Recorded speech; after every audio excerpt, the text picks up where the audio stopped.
নমস্কাৰ, মই সুইটি দাস আৰু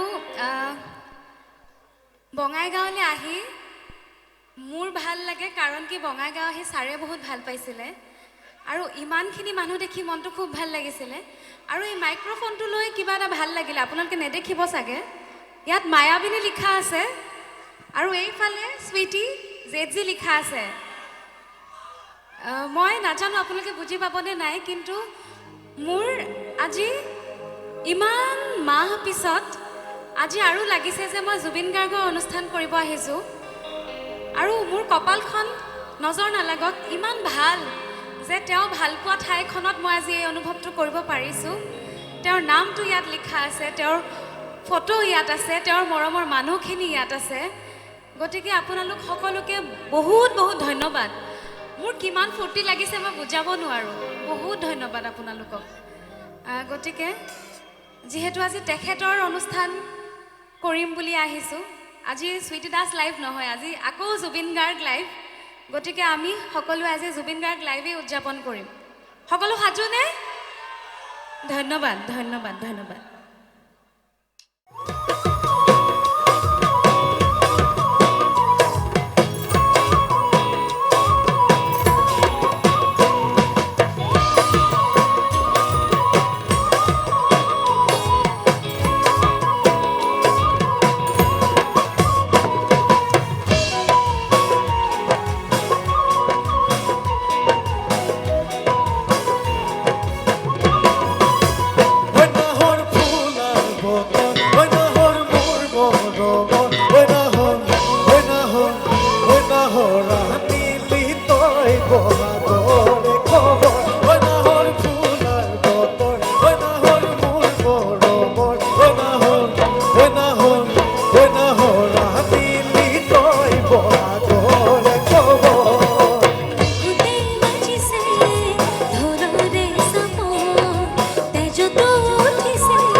ঐ না